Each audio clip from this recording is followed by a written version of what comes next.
नमस्कार दोस्तों, मैं हूं विष्णु सिंह और स्वागत है आप सभी का भी ए स्टार क्लासेज में। दोस्तों, इस वीडियो में हम देखेंगे क्लास 10th के साइंस के 20 ऐसे ऑब्जेक्टिव क्वेश्चन को जो आपके आने वाले एग्जाम के लिए काफ़ी महत्वपूर्ण हो सकते हैं। तो चलिए दोस्तों, वीडियो को शुरू करते हैं।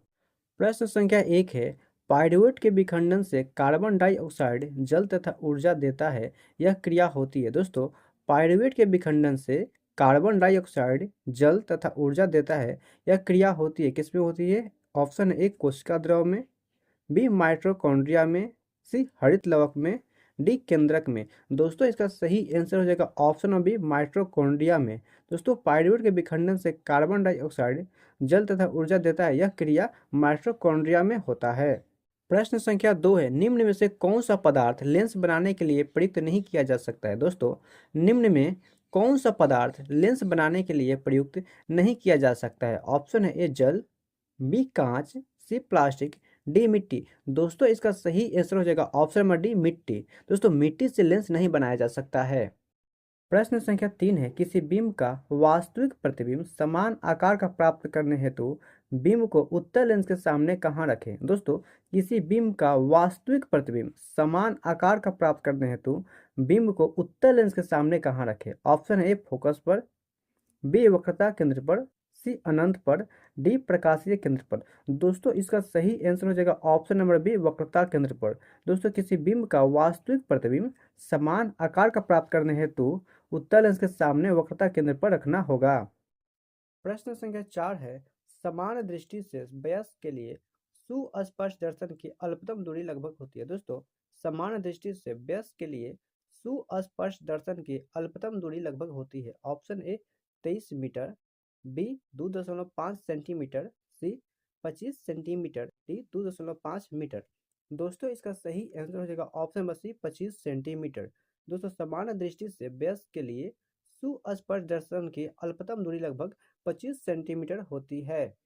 प्रश्न संख्या 5 है, लोहे की परमाणु संख्या है। दोस्तों, लोहे की परमाणु संख्या है option A 23, B 26, C 25, D 24। दोस्तों, इसका सही आंसर हो जाएगा ऑप्शन नंबर बी 26। दोस्तों, लोहे की परमाणु संख्या जो है 26 है।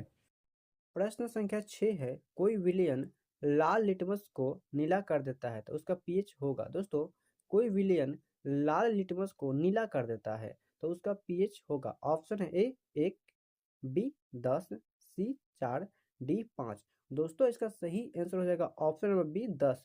दोस्तों, कोई विलयन लाल लिटमस को नीला कर देता है तो उसका पीएच मान 7 से अधिक होगा, यानी कि 10 होगा। प्रश्न संख्या 7 है, आधुनिक आवर्त सारणी में वर्गों की संख्या होती है। दोस्तों, आधुनिक आवर्त सारणी में वर्गों की संख्या होती है। Option A 9, B 18, C 11, D 10। दोस्तों, इसका सही आंसर हो जाएगा ऑप्शन नंबर बी 18। दोस्तों, आवर्त सारणी में वर्गों की संख्या 18 होती है। प्रश्न संख्या 8 है, CHO अभिक्रियाशील मूलक को कहते हैं। दोस्तों, CHO अभिक्रियाशील मूलक को कहते हैं। ऑप्शन है ए एल्डिहाइड, बी एल्कोहल, सी कीटोन, डी में से कोई नहीं। दोस्तों, इसका सही आंसर हो जाएगा ऑप्शन नंबर ए एल्डिहाइड। दोस्तों, CHO अभिक्रियाशील मूलक को एल्डिहाइड कहते हैं।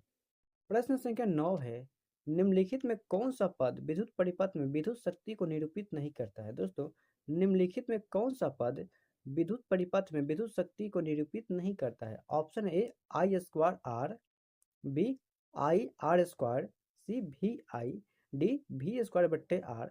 दोस्तों, इसका सही आंसर हो जाएगा option number B I R square. दोस्तों, निम्नलिखित में विद्युत परिपथ में विद्युत शक्ति को निरूपित नहीं करता है, वह है आई आर स्क्वायर। प्रश्न संख्या 10 है, विद्युत धारा उत्पन्न करने की युक्ति को कहते हैं। दोस्तों, विद्युत धारा उत्पन्न करने की युक्ति को कहते हैं। ऑप्शन ए जनित्र, B galvanometer, C ammeter, D motor. दोस्तों, इसका सही आंसर हो जाएगा ऑप्शन नंबर ए जनित्र। दोस्तों, विद्युत धारा उत्पन्न करने की युक्ति को जनित्र कहते हैं। प्रश्न संख्या 11 है, लघु पथन के समय विद्युत परिपथ में विद्युत धारा का मान होता है। दोस्तों, लघु पथन के समय विद्युत परिपथ में विद्युत धारा का मान होता है। ऑप्शन है ए कम हो जाता है, बी स्थिर रहता है, सी बहुत अधिक बढ़ जाता है, डी निरंतर परिवर्तित होता है। दोस्तों, इसका सही आंसर हो जाएगा ऑप्शन नंबर सी बहुत अधिक बढ़ जाता है। दोस्तों, लघु पतन के समय विद्युत परिपथ में विद्युत धारा का मान बहुत अधिक बढ़ जाता है। प्रश्न संख्या 12 है, निम्नलिखित में से कौन जैव मात्रा ऊर्जा स्रोत का उदाहरण नहीं है? दोस्तों, निम्नलिखित में कौन जैव मात्रा ऊर्जा स्रोत का उदाहरण नहीं है? ऑप्शन ए लकड़ी, बी गोबर गैस, सी नाभिकीय ऊर्जा, डी कोयला। दोस्तों, इसका सही आंसर हो जाएगा ऑप्शन नंबर सी नाभिकीय ऊर्जा। दोस्तों, नाभिकीय ऊर्जा जो है जैव मात्रा ऊर्जा स्रोत का उदाहरण नहीं है। प्रश्न संख्या 13 है, कोई तत्व ऑक्सीजन के साथ अपक्रिया कर उच्च गलनांक वाले यौगिक निर्मित करती है। यह यौगिक जल में विलय है। यह तत्व हो सकता है ऑप्शन है A calcium, B carbon, C silicon, D लोहा। दोस्तों, इसका सही आंसर हो जाएगा ऑप्शन नंबर ए कैल्शियम। दोस्तों, जो कैल्शियम है ऑक्सीजन के साथ अपक्रिया कर उच्च गलनांक वाले यौगिक निर्मित करती है और यह जल में विलय होता है।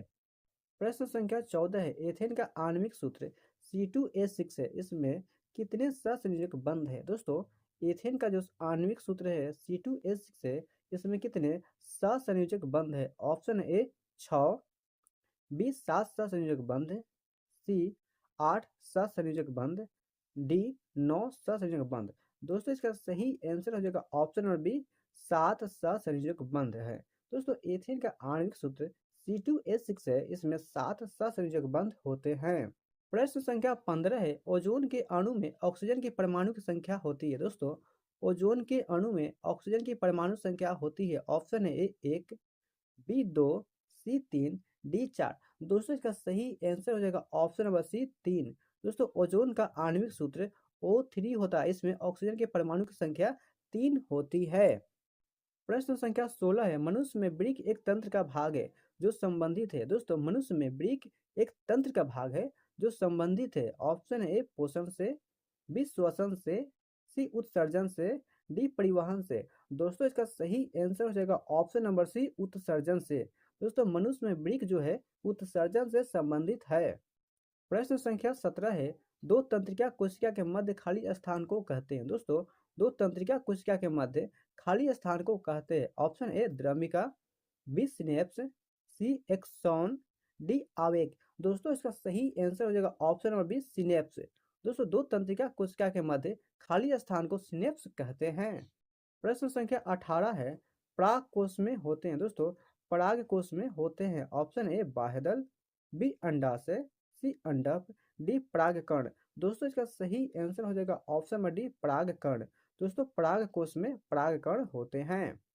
प्रश्न संख्या 19 है, विकासीय दृष्टिकोण से हमारी किससे अधिक समानता है? दोस्तों, विकासीय दृष्टिकोण से हमारी किससे अधिक समानता है? ऑप्शन ए चीन के विद्यार्थी, बी चिंपैंजी, सी मकड़ी, डी जीवाणु। दोस्तों, इसका सही आंसर हो जाएगा ऑप्शन नंबर बी चिंपैंजी।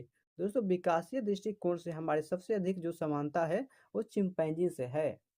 प्रश्न संख्या 20 है, मुकुलन द्वारा अलैंगिक जनन होता है। दोस्तों, मुकुलन द्वारा अलैंगिक जनन होता है। ऑप्शन ए अमीबा में, बी ईस्ट में, सी प्लाज्मोडियम में, डी लेशमिनिया में। दोस्तों, इसका सही आंसर हो जाएगा ऑप्शन नंबर बी ईस्ट में। दोस्तों, मुकुलन द्वारा अलैंगिक जनन ईस्ट में होता है।